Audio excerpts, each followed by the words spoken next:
Mukader se vidno plaši Esminih reči o tome da krivac za sve možda slobodno hoda gradom, dok je ona nedužno odslužila 20 godina u zatvoru. Mukader govori sinovima da izvedu ovu ženu iz kuće, ali Metin mirnim glasom govori da Esma ostane ako već ima toliku želju da dokaže da je nevina. Džihan govori da to neće biti moguće, jer je ona očigledno kriva za sve, samo ne zna kako će to objasniti svome unuku. Esma sa ponosom govori da će njen unuk znati da mu je baka nevina i da nikome nije oduzela mladost, niti bilo šta. Mukader skoči pritisak, ali Metin pita Esmu zašto je toliko sigurna da će dokazati istinu posle toliko godina.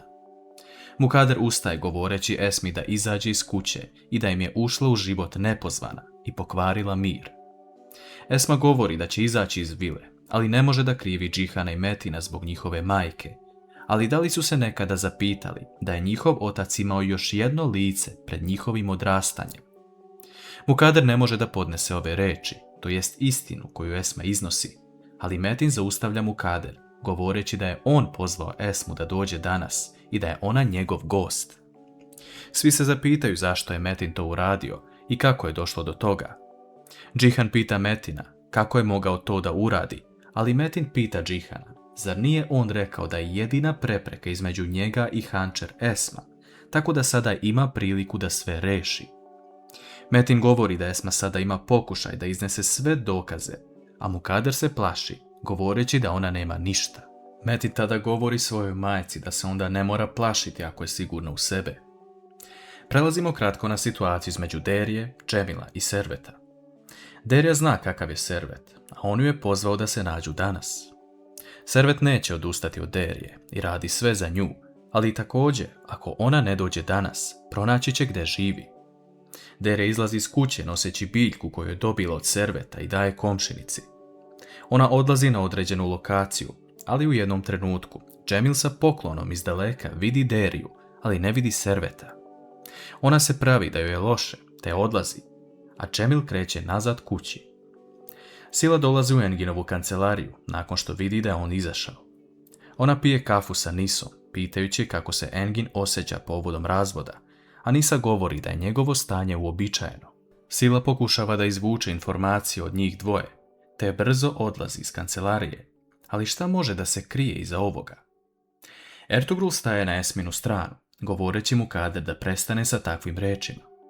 Ona govori Ertugrulu da su ga smatrali kao članom porodice, a šta im je sada uradio? Ertugrul tvrdi da je Esma nevina i da Hančer sigurno ne bi prihvatila majku koja je počinila takav greh. Hančer se slaže sa Ertugrulom, govoreći da će tako biti i da veruju svoju majku, a Ertugrul pita Džihana da li će on, ako se ispostavi da je Esma nevina, prići, izviniti se i poljubiti njenu ruku. Džihan odmah govori da će to uraditi, ali da do toga nikada neće doći. Mukader tada pita Ertugrula šta je on ovoj ženi kada je stao iza nje. Ertugrul prilazi Mukader, govoreći da je on njen budući muž. Svi ostaju začuđeni nakon što ovo čuju, a Mukader govori Esmi da ne prestaje da je iznenađuje svojim delima. Sada je pronašla čoveka koji je ostao bez žene. Ertugrul govori Mukader da ne spominje ime njegove žene Alije, inače neće dobro proći. Džihan, Metin i Sinem staju na Ertugrulovu stranu, govoreći da Mukader ne priča tako o ženi koja nije na ovom svetu, a Ertugrul tada govori Esmi da mogu krenuti. Džihan govori Hančer da i ona tek sada upoznaje kakva je njena majka osoba, a Hančerin odgovor na to je da možda ne zna svoju majku, ali dobro zna kakva je Mukader. Hančer, Esma i Ertugrul odlaze u Hančerinu kuću i pričaju o ovome što se desilo. Ertugrul govori da tek sada shvata Alijin amanet koji je ostavila i da želi da to ispuni.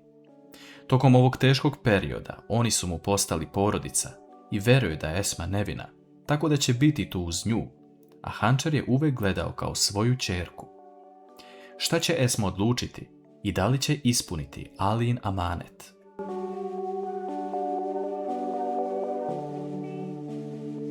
U vili, Džihan, Metin i Mukader pričaju o današnjem događaju. Mukader ne želi ni da čuje za Hančer i nikada neće prihvatiti da se vrati, niti želi da čuje više Esmino ime u vili. Džihan odlazi ne govoreći ništa, A Metin govori majici da ta žena možda baš ima nešto da im kaže što nisu znali.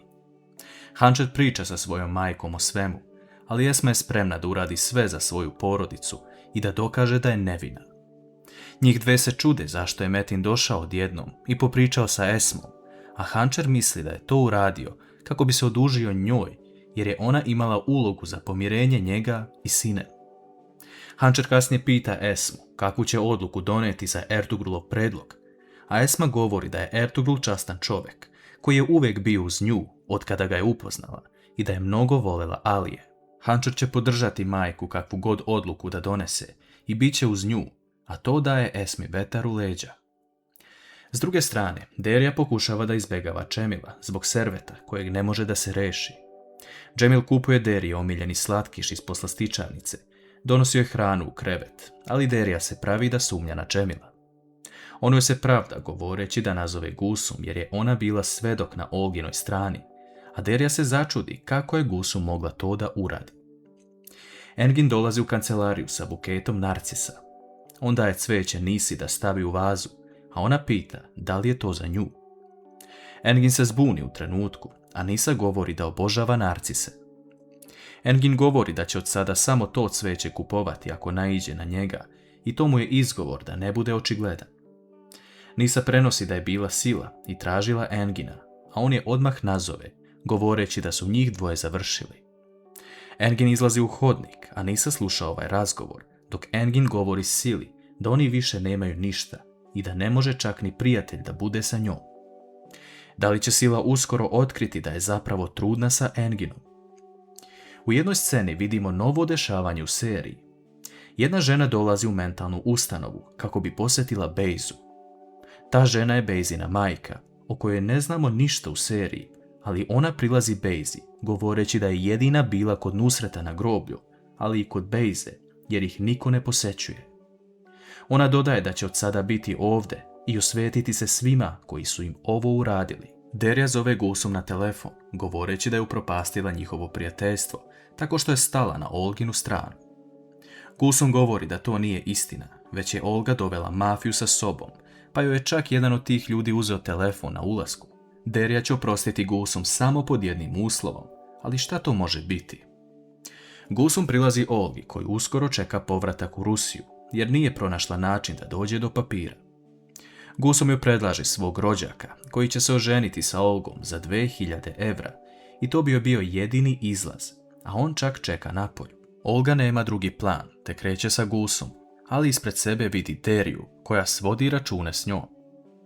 Nešto kasnije Olga plače što se ovo sve dešava, a Gusum joj predloži da priča sa Džihanom, jer se samo tako može izvući, zato što je on dobar čovjek i može pronaći rješenje. Gledamo scenu gdje Mukader dobija poziv, ali niko ne progovara. Ona se zapita ko je s druge strane veze, ali tada vidimo Bejzinu majku koja stoji ispred vile i čeka da uradi svoj plan za osvetu.